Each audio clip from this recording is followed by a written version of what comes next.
TEAS 7 Science, Breathing Mechanisms. How air moves in and out of the lungs. If you can, close your eyes for a moment. You already know the path air takes. It enters through the nose or mouth, travels down the trachea, moves through the bronchi and bronchioles, and finally reaches the alveoli. But here is the real question. How does air actually get into the lungs? The lungs do not actively pull air in by themselves. Instead, breathing depends on changes in space and pressure inside the chest. Something has to expand the thoracic cavity. Something has to lower the pressure inside. And once that pressure changes, air naturally follows. That is what breathing mechanics is all about. Not just the path air travels, but the force that makes air move.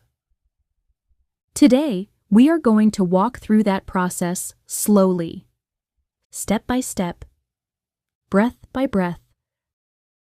The key players. Let's start with the main structures involved in breathing. The first one is the diaphragm. The diaphragm is a thin, dome-shaped muscle located underneath the lungs. It separates the thoracic cavity above from the abdominal cavity below. You can think of it as the floor of the chest cavity, and it is the main muscle responsible for breathing. When the diaphragm moves, the size of the chest cavity changes. When the size changes, the pressure changes. And when the pressure changes, air moves. The second group of muscles is the intercostal muscles. These are the muscles between the ribs. There are two main types, the external intercostal muscles and the internal intercostal muscles. They both help move the rib cage, but they do not do the same job. The external intercostal muscles mainly help with inhalation. The internal intercostal muscles are mainly used during forced exhalation. So picture the setup. A dome-shaped diaphragm sits under the lungs. Intercostal muscles sit between the ribs. Together, these muscles change the size of the thoracic cavity, and that change in size creates the pressure difference that moves air in and out. Boyle's Law. Before we follow a breath in and out, we need one important rule. Boyle's Law. Boyle's Law says that pressure and volume have an inverse relationship. When volume increases, pressure decreases. When volume decreases, pressure increases.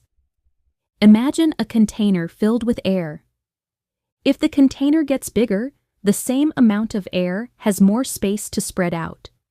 So the pressure goes down. But if the container gets smaller, that same air is squeezed into less space.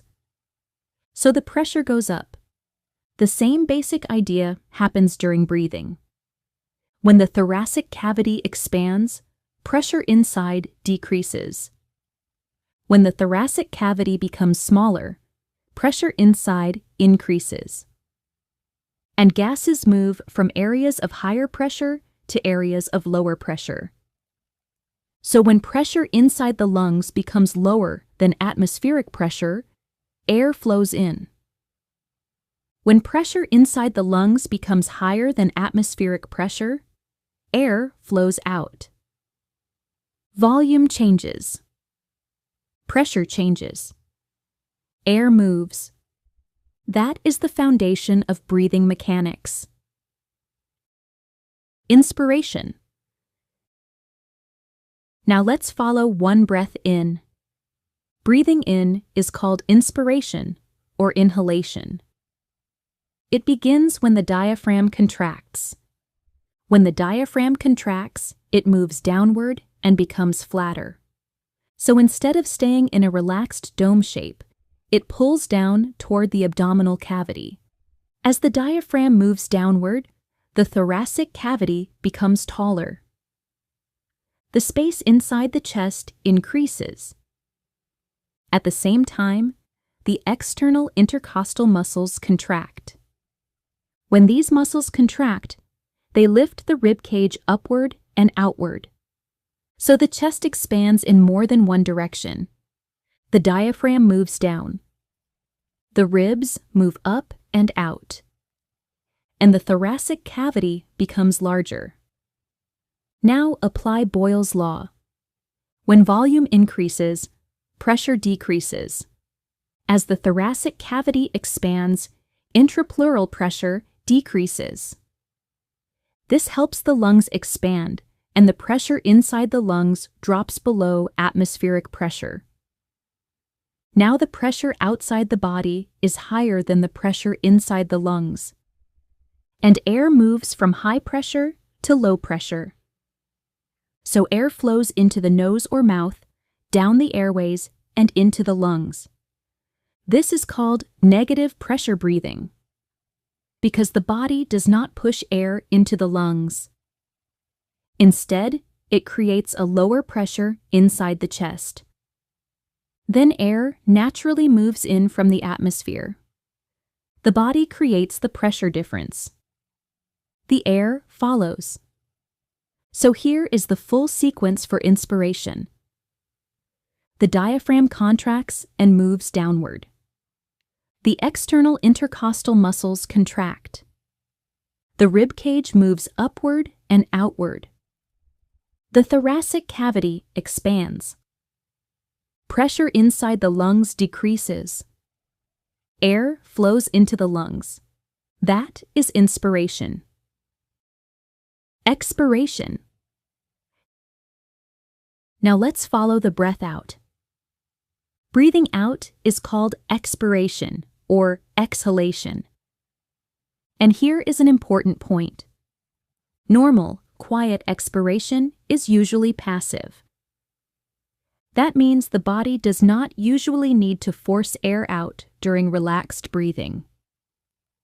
Instead, the breathing muscles simply relax. First, the diaphragm relaxes. As it relaxes, it moves back upward into its dome shape. At the same time, the external intercostal muscles relax. The rib cage moves downward and inward. The thoracic cavity becomes smaller.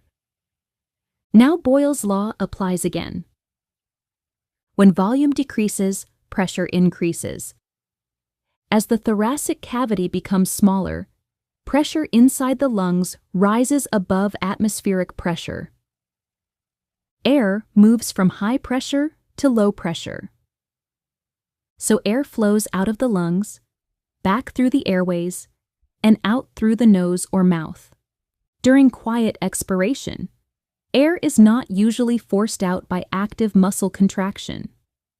Instead, the diaphragm and external intercostal muscles relax. The lungs and chest wall recoil naturally. The thoracic cavity becomes smaller. Pressure increases, and air flows out. That is quiet expiration. But sometimes the body needs to exhale more forcefully. For example, during exercise, coughing, singing, or playing a wind instrument. In those situations, expiration becomes active. During forced expiration, the internal intercostal muscles contract. These muscles pull the rib cage downward and inward more forcefully. The abdominal muscles also contract. When the abdominal muscles contract, they push the diaphragm upward. This makes the thoracic cavity smaller more quickly and more forcefully. Pressure inside the lungs rises even more, and air is pushed out with greater force. So remember the difference. Quiet expiration is passive. The muscles relax, the chest recoils, and air flows out. Forced expiration is active. the internal intercostal muscles and abdominal muscles contract, making air leave the lungs more forcefully. Slow, full review. Now let's review the whole process slowly. The diaphragm is a dome-shaped muscle between the thoracic cavity and the abdominal cavity. The intercostal muscles are located between the ribs. Together, these muscles change the size of the thoracic cavity. And when the size of the thoracic cavity changes, pressure changes. When pressure changes, air moves. Boyle's law tells us that pressure and volume are inversely related. When volume increases, pressure decreases. When volume decreases, pressure increases. And air moves from higher pressure to lower pressure. During inspiration, the diaphragm contracts. It moves downward and becomes flatter. The external intercostal muscles also contract. They lift the rib cage upward and outward. The thoracic cavity expands. Pressure inside the lungs drops below atmospheric pressure. Air flows into the lungs. This is negative pressure breathing. During quiet expiration, the diaphragm relaxes. It moves back upward into its dome shape. The external intercostal muscles relax. The rib cage moves downward and inward. The thoracic cavity becomes smaller. Pressure inside the lungs rises above atmospheric pressure. Air flows out. This process is usually passive. During forced expiration, the internal intercostal muscles contract. The abdominal muscles also contract. The rib cage is pulled down and in. The diaphragm is pushed upward. The thoracic cavity becomes smaller more forcefully. Pressure rises, and air is pushed out with more force. So breathing is not just about the lungs. It is about space. It is about pressure. And it is about air moving naturally from high pressure to low pressure. Breathing mechanics can sound complicated at first. Intrapleural pressure. Negative pressure breathing. Boyle's law. Intercostal muscles. But the basic idea is simple. When the chest expands, pressure drops and air flows in. When the chest becomes smaller, pressure rises and air flows out. Keep this picture in your mind. The diaphragm contracts and moves downward.